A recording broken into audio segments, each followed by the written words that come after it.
Second மீட்டிங்லாம் முடிஞ்சதும் அவங்க சொன்னது லைட்டு கட்டாச்சான். அந்த லைட்டு கட்டாயி ஆன் பண்ணுறதுக்குள்ள திடீர்னு எல்லாரும் ஒருத்தங்க மேலே ஒருத்தங்க ஏறி மேலேருந்து இந்த கொட்டகையெல்லாம் சரிஞ்சு நிறைய கல்லெல்லாம் விழுந்ததுன்னு சொல்கிறாங்க. அவங்க சொல்கிறதுலேருந்து பார்க்கும்போது விசாரித்தாதான் நிறைய விஷயங்கள் வரும். அது மட்டும் இல்லை, இதில் குறிப்பாக கவனிக்க வேண்டியது இந்த சம்பவம் கரூரில் நடந்தது. அதாவது அந்த கூட்டத்துக்கு வந்தவங்கன்னு நான் ஹாஸ்பிட்டலில் பார்த்தவங்க இல்லை, ஒரு 3 பேர் மட்டும்தான் அந்த கூட்டத்துக்காக வந்திருக்காங்க.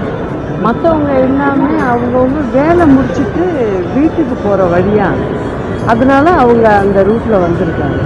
சிலர் இந்த குழந்தைங்கள்லாம் வச்சுக்கிட்டு வந்தவங்க என்னென்னா அந்த ரோட்லேயே சைடில் நிறைய சந்துகள் இருக்குது. அதில் பார்த்தீங்கன்னா 50லேருந்து 100 வீடுகள் இருக்குது. அந்த மாதிரி இருக்கிற இடத்துல அவங்க குடியிருக்காங்க. அங்கே உள்ள ஜனங்களுக்கு என்ட்ரி அந்த ரோடு தான்.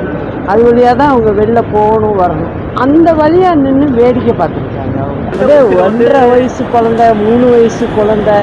நான் அவங்க வீட்டுக்கெல்லாம் போனேன். மனசு ரொம்ப கஷ்டமாயிடுச்சு. என்னை பொறுத்த வரைக்கும் மத்திய அரசு ஏஜென்சியை வச்சு விசாரிச்சாதான் அது நல்லா இருக்கும். உண்மை தெரிய வரும்.